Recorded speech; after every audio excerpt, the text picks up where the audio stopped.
Ang titigas sa katawan.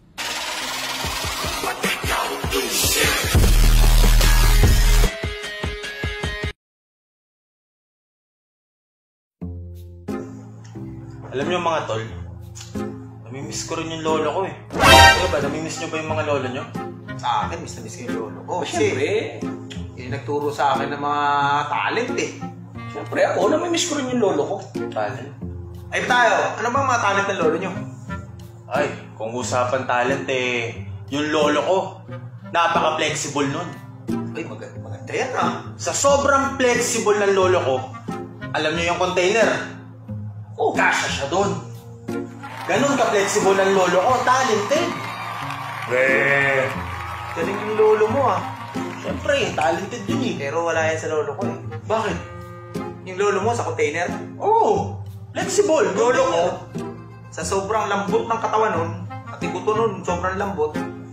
Alam mo yung timba na ano, na 3 kilo lang ang laman? Oh. Kasi laki na ulo? Oh. Kasya siya dun. Kahit takpan mo, hindi lalabas katawan niya. Baka naman unano yan lolo mo. Anong unano? Basketball player dati yun. 6'5 ang height nun. 6'5"? Kasya, ganun oh. Sobrang flexible yun. Aba!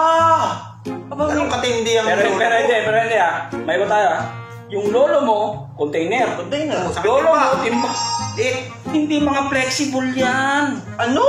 Ang titigas ng katawan yan. Lolo mo, nagkasa container. Oh. Lolo nito, 6'5", basketball player, kumasa sa timba. Ang titigas sa katawan. Ibig sabihin, lolo mo, mas maliit pa nun? Eto, makinig kayo Yung lolo ko ang pinaka-flexible sa buong mundo. Bakit? Yung lolo ko, pinagkasa ang katawan niya sa tangke ng tubig namin. Oh.